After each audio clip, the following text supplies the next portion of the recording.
by Omen and HyperX. And I'm wondering if there's any changes we need to see, Betty, from Game 1 for G2. Well, a lot has happened. Nautilus has been banned instead of the Nico, and with the Kalista priority, T1 have said, all right, fine, we'll take Nico. Want to carry his specialties. Varus Nico is going to be the bot lane, the expected bot lane anyway, unless that is Flex. There's always the possibility, but it's unlikely. The question is G2 going to run back the draft from the previous game, or are they going to shake things up? Will we see something like the Xin Zhao, perhaps? What are we going to see? The Rek'Sai locked in for Yike. Now, this might seem strange to some international viewers, but domestically, this was something that G2 was playing throughout the playoffs. They typically use it as a flex between top and jungle, but they still value it highly as a jungle pick. So we also don't necessarily know if the Camille is going to pick. Because only the second stat, that one is a bit more of a no-brainer. Oh, wow, okay. Where that is going to go. So the priority here being paid. I'm wondering whether T1 are going to keep hidden where this Nico is going to go. In the past, they've also played a whole lot of Nico Nocturne comps, so with Faker on Nico and then the Nocturne added as well. So I feel like if they, which I would love, just pick a counter pick for Zeus, so you already know the top lane matchup, then you can maybe force out a Nocturne ban or look towards that if that is the direction you want to go. And this, though, would be a very different direction. Is incredible into the Kalista specifically, does have a lot of value there, and I do still think... be a flex, who knows? You know what? Support. Sure enough. I can see him do it. Seismic shove just locks him up. It's very unlikely, but always going to leave it out there as a possibility. Camille banned out though by T1, even with the Zac already picked. The flexibility of Camille support still something that is on the back of their minds, in the back of their minds, around their headspace. What will G2 choose to prioritize here? The Twisted Fate ban, perhaps? Vayne, okay, that does make becoming more popular. We've been seeing amongst many of the Eastern top laners. So the question is, do you ban Gwen as well because you saw it hovered? Or do you say, aha, you baited us a lot in Game 1, now you're baiting us again perhaps with that Gwen hover? Wouldn't surprise me. Zeus also has, I think, a mixed history of the Gwen. There's been times where he's been great at it, there's been times where it hasn't really been the case. So we'll see if that actually comes true. Gwen also doesn't feel like she's in that strong of a spot at the moment, even though obviously self-explanatory if you do end up playing, which is, we haven't talked about the lane swaps yet.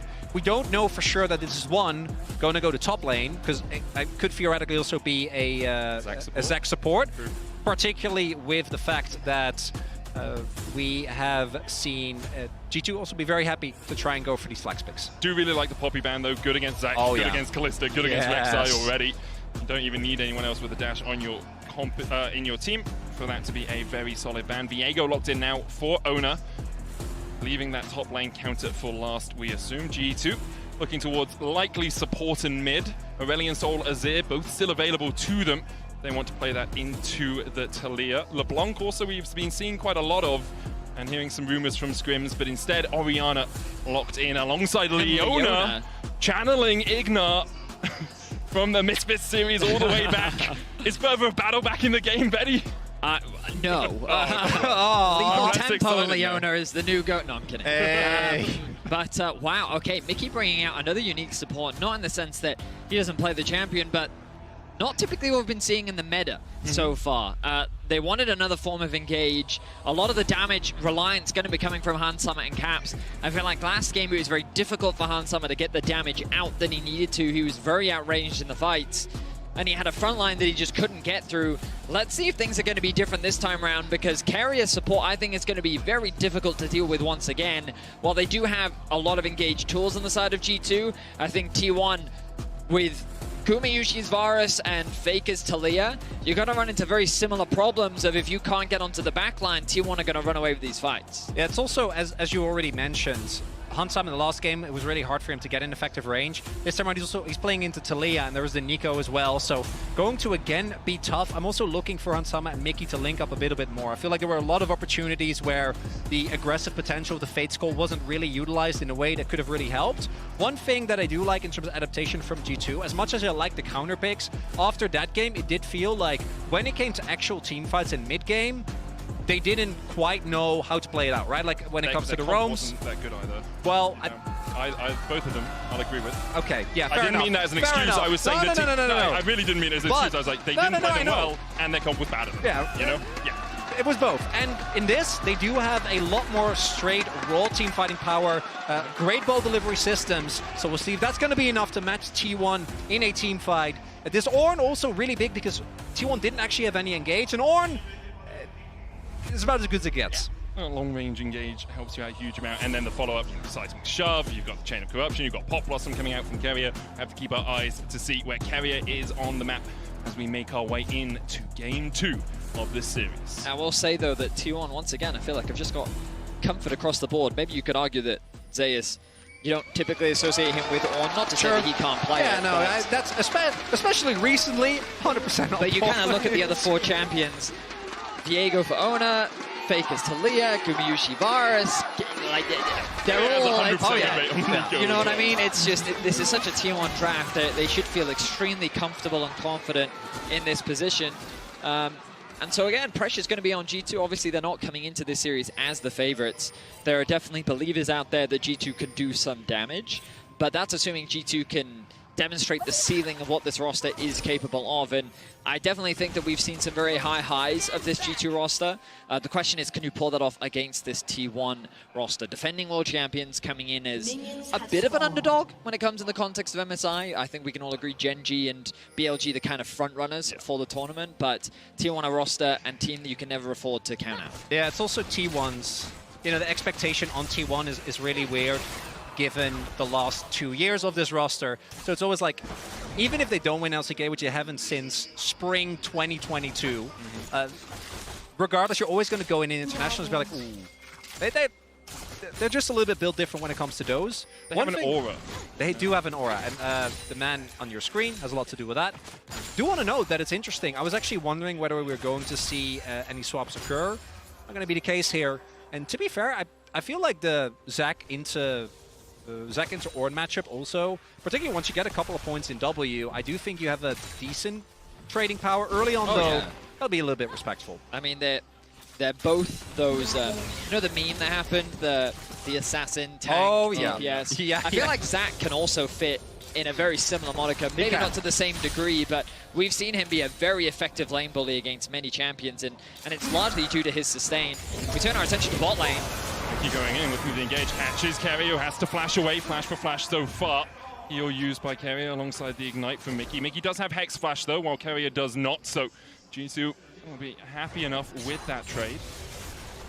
One thing though, if we look at the jungle pathing here, Oner is actually just doing a full clear from top towards bot, so might be looking to go for a play towards Mickey. This wave is going to be shoving in, and Yai can either choose to hover for his bot lane as they shove in, because it is still kind of hard, right? Varus still has a lot of power, or he's got to take his topside camp. So we'll see what Yai will end up doing. Might even look for a play on mid here.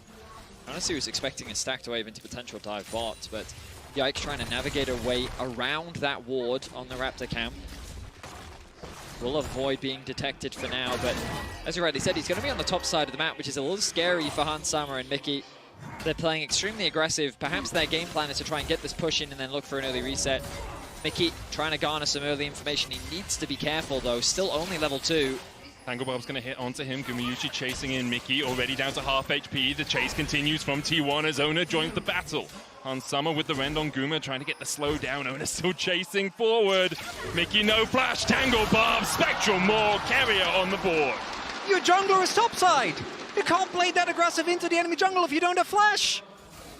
I mean, we were just talking about it, right? Like, I guess the game plan there was to get that push in, go for the early base. Mickey didn't have any wards in his toolkit, so I'm not sure what kind of information he was trying to garner, but the fact that he was only level 2 as well meant that he didn't have his W up, those extra resistances, and T1 could chase him down. First blood secured for T1. And often you'll think, oh, it's only the support getting the kill. Well, let me tell you about Keria's Nico. This guy often out-damages his carries in a team fight. He has a 100% win record on the champion, and it is going to be very difficult for G2 to keep track of him. As you can see, currently coming out onto the map, is he an accessory Varus? Sounds like an organ that you might have. Well, that's just my accessory Varus, actually. No, but this is the curse of Guma, right? Because if you know the SpongeBob meme where Squidward's just looking out and he's like seeing them have, that's Zeus and Keria. Like, oh, Camille support, Vayne top, and he's like, big Varus again. It's fine. I'll just Validity Varus for what, like the 3rd year in a row? It's okay. I'll just play it again. Great vision control from T1. Spots the roam from Mickey. Keria coming in from the side, Oner joining in as well. Yike looking for the damage. Mickey just walking straight forward here. Faker still holding on to the seismic shove, and Mickey is locked up with it. Mickey rooted with the tangle barbs, and he walked right into his own death. And Faker comes knocking. You do not answer that door. Mickey 0-2 now. So much hesitation on the side of G2. It was unclear whether they wanted to fight or whether they wanted to disengage, but T1 once again find a punish onto Mickey. They're going to take away the Raptors too. Oh, smite will come through from Yike. But T1 punishing that early flash from Mickey.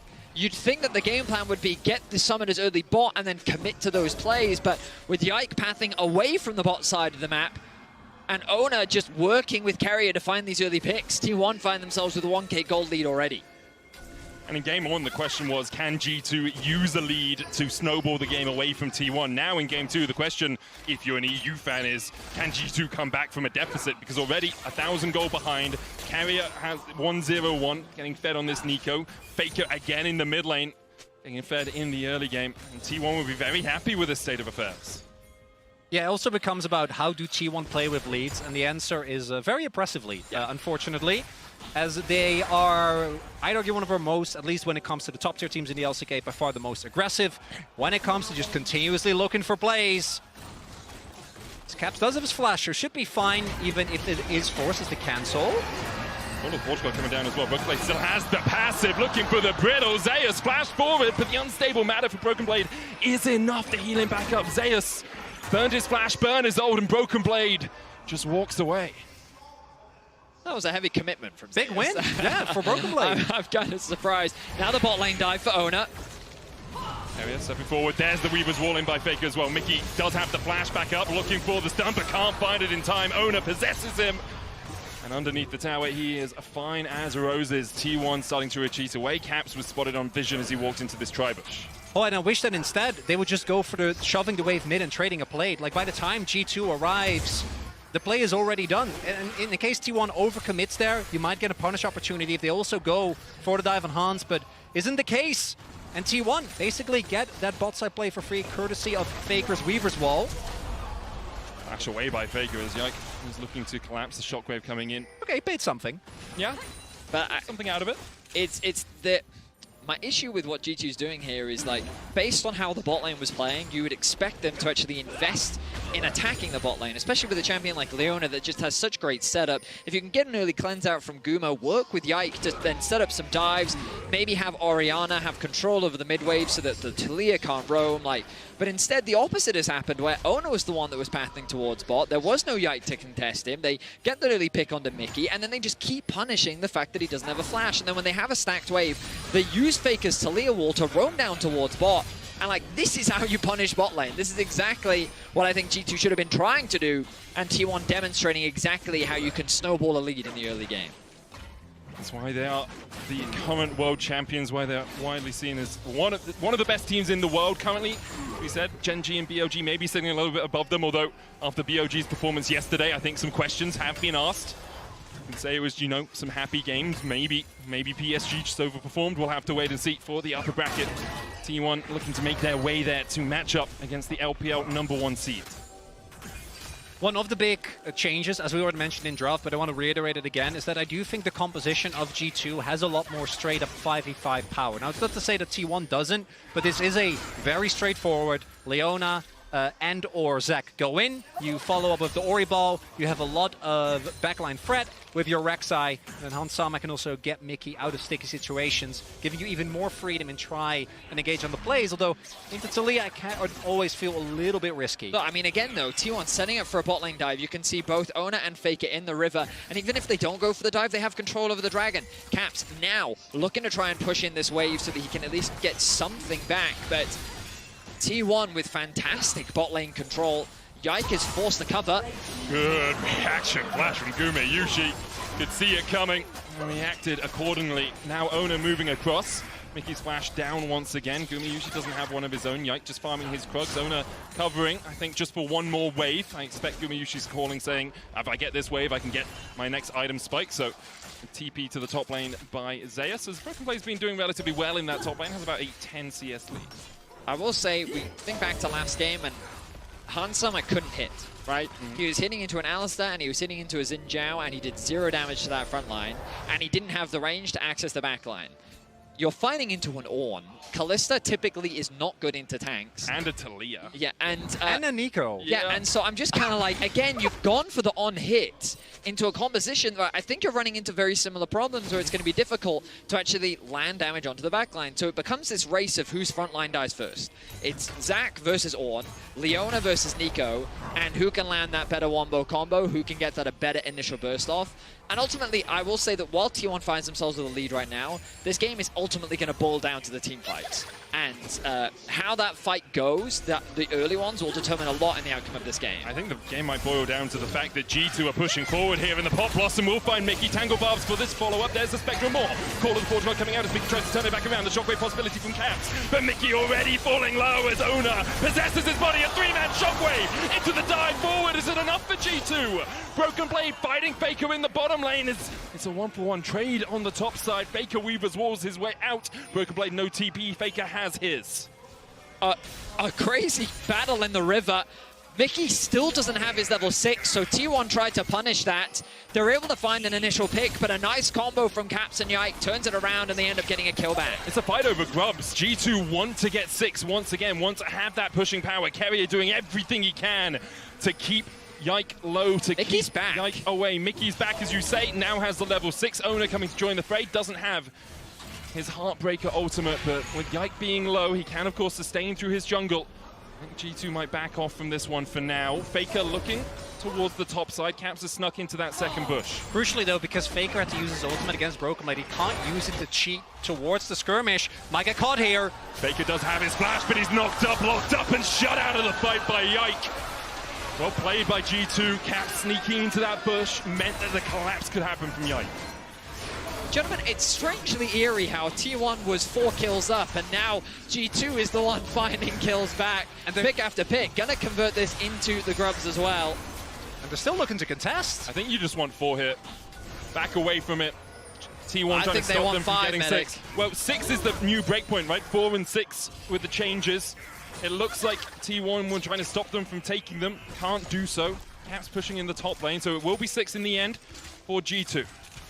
The big thing here, though, is that T1 is dropping a lot of waves, trying to contest this objective that isn't really that essential. Caps has just been shoving relentless because Faker ended up dying. He's now at a 30 CS deficit is Faker. Still has the flash here. Void Rush used to dodge away from the seismic shove, but now Yike is very deep. Heartbreaker in by Oner, and Yike just tunnels out of there. Secret tunnel, secret tunnel. Yike manages to escape. I think he was just trying to get the flash out from Faker. Nice response the moment he saw Oner. Ends up being an exchange of ultis, but Faker holds on to his flash. Great great patience is the word I was looking for from Faker. As that was a scary situation for him to find himself in. I mean, Faker's in a scary position in this game. 1,100 gold behind, only 95 farm at 13 minutes. Caps leading the gold chart. And game 1 did start off a little bit like that as well, with Caps getting the lead. We'll see if G2 can continue this swing back in their favor. Big thing here is that Faker has basically been first BB bully them out of the bot side waves, had to force his ultimate, then he walks towards top, ends up getting taken down as well, or ends up actually getting taken down. And now the gold lead that T1 had has fully evaporated, so is going to look like it might, as you already pointed out, Vedi, now on even footing, gonna come down to how do the actual 5v5s play out, because these are still, you know, more skirmishy than they are straight up tanks in the front line, try and get as much damage down as you point out. And Fed Oriana, as far as, you know, front to backing, I think you're going to be feeling great about it. I mean, for sure. It's I'm excited to see how these fights play out. Right now, it's T1 setting up for a dragon. I mean, I say that they've kind of got wards littered across the map, but I think G2's in a better position to contest the Herald with the pressure that Caps has. Mickey, all right, he's going to be fine. But I think G2 can afford to sacrifice this dragon, get the Herald, use it to break open the mid tower, and kind of use this pressure to then start moving into T1 side of the map. T1 is just dropping here. A lot of that, or rather, is just letting the turret go. Zeus is there now, but the turret is going to get taken down nonetheless, and G2 now back in the lead. T1, they're doing a lot of posturing here, but without Zeus, their engage isn't actually that good. He's the only one that can start fights unless you find a flank, unless you find... Yeah, exactly, or unless Guma finds someone with an arrow, which shouldn't happen.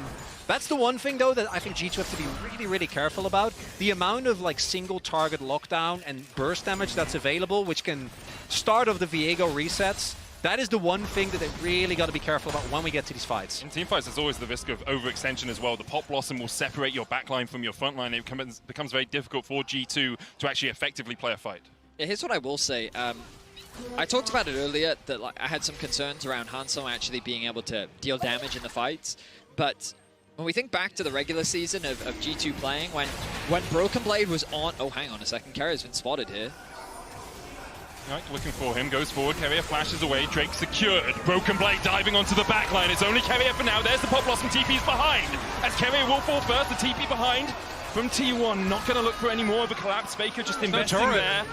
G2 can continue to press in. Broken Blade, channel the E, doesn't go for it. Faker forced off towards the top side by Caps. It's a 2-level disadvantage for Faker right now. He's been starved of XP. It's actually about a level and a quarter if you look at how far Faker is towards that 6. Faker holds the flash, flashes the wall, and the Zenith Blade just short from Mickey. I think that's still a decent trade, though, trading his support flash. Oh, Hansama. Faker going in with the Weaver's Wall. Hansama side steps aside, McShove. Oner coming from the bottom side as well as the Call of the Port God is flashed by Hansama. In the end, turns out being a couple of flashes for a couple there. The thing about Faker's play is it keeps G2 still on the map. Remember that they made that dragon play, haven't actually had an opportunity to reset, whereas Guma is already making his way back out. This could have been a window where T1 maybe could have taken a tempo advantage, but G2 immediately move up towards top. They still have Hansama clear out mid. Bot is still pushing in their favor, and they're still going to look to try and contest this Herald. Arrowed path in by Oner. Could just look for the smite. Standing still. Not going to be seen by the tremor sense from Yike. Hansama dashes towards him. Have that exclamation mark above his head showing that Oner is closest. Guma, oh, beautiful footwork from Guma. Put him on stage at the Ritz. That was gorgeous, dancing away from the elastic slingshot and the stretching strike. Now back-to-back, though, the team has gotten a pretty substantial early lead, and it is then evaporated. Very different circumstances this time around. I do think that for T1 it's important to know that the Ornn is always going to eventually generate insane amounts of value. So I can imagine if G2 still feel the need to play a little bit aggressive. Does still have the flash. Mickey's on his way here. Flash away, but the Heartbreaker breaks the hearts of Europe. Yike's still on the chase, though. Oner has no flash. Broken Blade coming in from the side. Let's bounce, baby! Faker locked up. Oner sent packing. G2 get 2. I don't think the game plan was for Caps to die, but G2 make it work. 2 for 1. Gumayusi and Keria that were on the rotation up to try and turn this play around. It's not going to work out. The Herald is going to be dropped as G2 try to convert this into 2 towers. The gold lead is quickly ballooning in G2's favor as game 2 the momentum is shifting. Mickey looking for Faker here. Pops the ultimate. It's actually Keria, sorry. Massive Pop Blossom. Guma trying to turn it around onto Hansama. Can't quite get close enough. Another piercing arrow might be enough to get through him as Broken Blade hits the tower. Can't do damage to that one. Oh, that's the mid lane tower still stands. I was really confused then, but that makes sense. Thumbs up from Broken Blade. He's going to be spotted on all this vision, and Guma's going to respect it. Man, Guma's so crazy good. His positioning and his footwork is so incredible to watch. Able to outplay Hansama and Mickey in that fight, but let's look back at this top play. As we take another look here, you see how ready G2 is. It's flipping a classic T1 play, which is the mid laner is bait around. Yes, Caps end up going down, but you're still going to take that trade, especially because Oner was actually getting slowly more and more fed. Instead, with Yike and Mickey already there, could have killed a bit. The presence of Broken Blade guarantees that they're also able to pick up Faker, even with the amount of self-heal that the Talia has. The breaking point, though, for me is going to be, do they win this the Infernal Drake? Yeah. Because that is going to be, if T1 ends up winning that and gets Soul Point, then I think the game becomes incredibly hard to play out for G2. Shockwave in by Caps as Faker's pulled back. Seraph's there. Yike coming in from across the wall as well. The smite can go in with the Void Rush, but Caps takes the kill. G2 collapses. T1 were looking for something on the top side. A 2,500 gold lead now. Yike 4-0-1 on this Rex side. The positions have been completely reversed. It's Faker who's having a rough game as Caps is getting close now to a 2-level lead over Faker. 1.7k the gold lead, and Caps is playing a calm and controlled game as he works with Yike to just attack and punish these side lanes. This is the mid-game G2 have been working on all year long. Jump in by Broken Blade. Does still have the passive TP coming forward as well. Broken Blade able to get out with a flash and a lights bounce. He's put into the cell division. Will T1 continue to collapse. You've got the Call of the Forge God, you've got the Pop Blossom. Keria looking for the flank, can't quite land. The Tangled Barbs instead elects to a Blooming Burst. A lot committed with the Dragon spawning in 25 seconds. G2 had to commit a lot. Trying to keep my eyes on Caps. That ultimate available in 5 seconds, but Broken Blade, no flash, no ult, no flash on Caps. Summoners available for Faker. Zeus is gonna get the upgrades. I feel like this is a scary position for G2 to fight, but it looks like they're going to go for it. The one thing that G2 do still have is full control here. They also have the ward as Guma cleanse. No flash. Holds on to it wisely. That might be the Drake though, and that's a big thing. We'll see G2, I think they might want to really commit to this, but no, Guma is not going to actually make it back happen. Faker's use of the wall could be massive here. G2 pushes in mid. The Dragon is started, but it's T1 that have access to the river. Broken Blade's going for the flank. Let's bounce, about to come back off cooldown. Call of the Forge God for Zeus. Broken Blade sneaks in, seen by Zeus and Keria. Starts to back away, Dragon down to 4,000. Oner trying to get in for the smite. You have Ren's smite, and it's secured by G2. Faker puts the Weaver's wall down and separates Hansama and Caps from the team. Broken Blade dives in, and might just have to jump out across the wall here. Call of the Forge God trying to protect Faker. Mickey falling low, dive in by Oner, but the Fate's Call will pull Mickey to safety. Keria continues to step in, looks for the Tangled Barbs, can't land it. G2 get the Drake and get out. Also get Prio here towards the mid wave. And without Zeus' ultimate, you see there, T1's engage really isn't that great. Keria doesn't actually find backline access. And a crucial point for G2 as they deny the soul point. That could have been T1 putting themselves in a comfy position where they can threaten the Baron, where they can just start trading. But it's not going to be the case. That was a weird fight, boys. Like, I don't know if you noticed this, but Hans literally flashed on top of Faker. And then Zeus was like, I have ulti, I think I can collapse. But the rest of T1 couldn't actually follow because there was a whole other skirmish.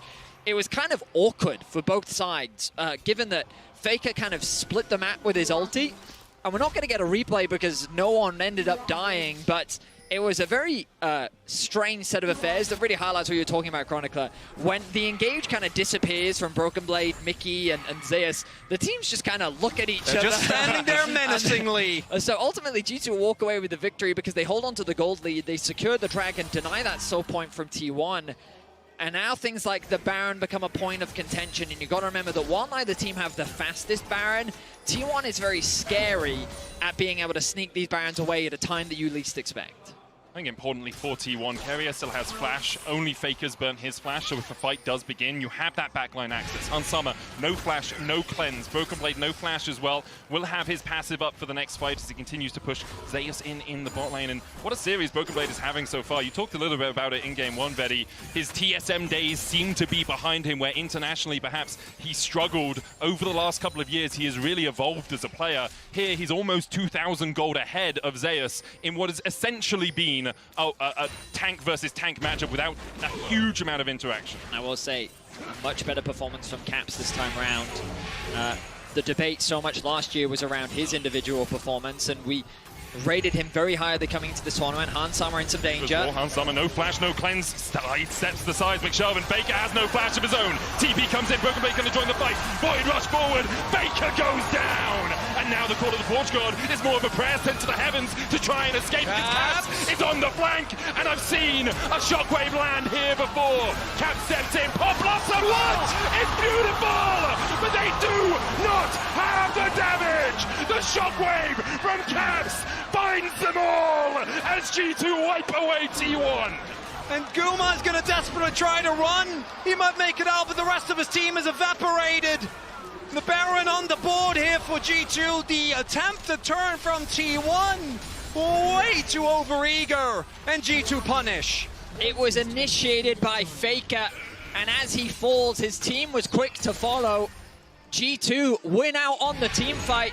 And it starts with them trying to find this collapse onto Hans. Patient play from him. He knows that he can't use his passive here. Faker's forced without flash to get jumped on by the top jungle duo. Mickey locks down Oner. But then we see Keria with a fantastic ultimate, thinking that the fight is turned. But then Caps' shockwave connects onto 3. And Guma just doesn't have the damage to win the fight for T1. Oner, I think, tried to flash over it, try to get out of range, and then he could have gotten the reset. I don't know if that would have been enough, but the play doesn't end up working out. And now the gold lead 5k here for G2. And you just see how much healing G2 have in fights as well. Zac, Rek'Sai, so good at just buffing themselves back up. So difficult for T1 to get through that front line. Now, as you say, a 5,000 gold lead, Dragon up in 50 seconds. Mickey caught out just a little bit with that blooming burst. He'll take a chunk. The Baron a possibility. And G2 have to be worried as well. If he go for the Dragon, are T1 just going to sneak a Baron? And you already highlighted Vedi, but when that play happened, I thought Faker had stopwatch. Normally when he goes for plays like this, it really is with him in mind that they're going to collapse on me, got to be ready. Instead, Hansama uses the most overpowered ability in the game, which is walking. And as a result, that's an LCK classic. You know, the walk strategy ends up paying dividends there, particularly given the fact that Taliyah relies on getting you in that seismic shove. And it really is, in the last game we saw him recuperate. I feel like on the Taliyah, Faker hasn't been able to consistently reach the highs that he has on his Orianna, on his Azir, and we're seeing some of that here now in the upcoming fight. No flash for Guma, and no control for T1. T1 are the ones with their backs against the wall. Guma feels like a very... Oh, hang on a second. Broken Blade. Onto Faker once again. Faker flashes away. The stretching strike will pull him back, though. And Oner might be the first target as Yikes sinks his teeth into the fight. Faker now forced away. The Weavers will pull back. Broken Blade on this Zac has not given T1 a moment to breathe. 8-0 for Yike and Baron on the cards. The top jungle duo is just a diving menace. Domestically, questions were thrown out around what does this Rek'Sai even do? Gentlemen, it's 8-0-3. It's been involved in 11 of G2's 12 kills, and it is making it difficult for T1 to play the game. It's the mid-jungle 2v2 of T1 that is struggling so much. We see here the bot side and Zeus trying to maybe contest for a Dragon, but there's just no way it's that really it's going to work out. It's really smart from G2 as well. Hansama and Yike making sure you get the Baron, and then the rest of the team making sure T1 can't just sneak away Soul Point from under your noses. I wonder if G2 will look for a reset off this Baron, or whether Yike's going to reset. Looks like Hansama's going to go mid, catch that wave that's pushing in, and with the push in the bottom lane, it becomes so much harder now for T1 to actually get back out in a position where they can contest the Drake. I think what's crucial... Okay, a bit of a visual bug. I think what's crucial about what we're seeing as well, let's dive into the replay first. Broken Blade snuck his way into this fog of war. He spots them out with the Rek'Sai, and he gets the knockup, forces the flash out from Faker, and then the stretching strike into the ultimate combo. Means that T1 lose their jungle, lose their mid laner, and it secures the Baron and the Dragon. And again, like, I don't have time to explain. Being used. Solo play on the backline as Mickey dives deep here. G2 maybe overextending, but the flash forward from Yike for the double knockup. Slap their heads together. G2 have had enough of this game. Pop Blossom comes out. The Cap's still very healthy on the backline. Broken Blade still has his passive. Another stretching strike on Oner as Hansama begins to dance on him. Stunned up for the second. Faker able to kill off Hansama. G2 maybe a tiny bit greedy because Faker puts the Weaver's wall down. Broken Blade dashing in, locked up with the Unraveled Earth. G2 could overstep here. Instead, they retreat. They still have the Baron for a minute and a half. Still get the inhib, still get the inhib turret. Still a lot of pressure here. Hunt's dying, though. It's going to take a little bit of venom out of this. They still be able to pick themselves up the second Drake. And we saw there again, Faker was pushing in the top side. The TP, not in time. If he was there earlier, maybe could have made a difference. Not going to be the case, and we'll see what T1 can do on the cross map. But now, almost 10k gold behind. G2 looking to bring this to 1-1. I mean, it's just the Broken Blade and Yike show, isn't it? They initiate onto Zeus, of all people. He has Caps at his back, chipping away at his HP bar. They try to punish them underneath the tower. Caps does get knocked up, but the Chain of Corruption follow-up is the only thing there. Mickey then with a dive, knows that he has the Kalista to drag him out to safety. And then the flash, two-man knockup. Gumayusi, no flash to get away. They finally take him down for the first time in this series, I believe. And G2, while this may have been a bit of an overcommitment, it also sends a message to T1 that, hey, we can go toe-to-toe on... Bit of a misplay there from Hansama. But G2 making their mark here in Game 2. 10,000 gold. The difference between these two teams. The head-to-head record. 15-10 for T1. G2 starting looking for their first win since 2020 in a best-of series. It's a long time ago. And it was a best-of-1 win. It's apart from the Red Bull event, obviously, but you know. perhaps slightly less competitive. I mean, G2 it was fun. I had a great time watching it. Zeus said he wants his vengeance for it. Now G2 looking to even out the series. Pushing for mid, for top, Broken Blade in mid, answered by Oner. Cap's going to take a bit of a chunk here. Oner though, can you answer the power? Broken Blade Heartbreaker across into the Blast Cone, the chase from Yike. The Blast Cone and Broken Blade reads Oner like a book. Mickey comes in from the side, there's the stun, Broken Blade slaps him around the head and gets another kill on the board. That might be the sign for G2 to actually look for the end. No Viego resets take so much threat out of this composition. Their lead is immense. Bot lane Inip is still standing, and Talia is always a little bit scary to dive, but you gotta imagine they gotta try and push for the end here. Weaver's wall down, Caps isolated. G2 still pushing 4 strong through the mid lane. Seismic shove going wide there. It's Faker flashing forward, and he's met with a spear through his heart. G2 find another How Long Throna, 17 seconds, 5v3 now. G2 might just go double in hit base. Could be a little greedy, and they've often been in the LEC. We'll see if it continues on the international stage. Keria trying to get in with that Blossom. No flash for him. First Nexus Tower down.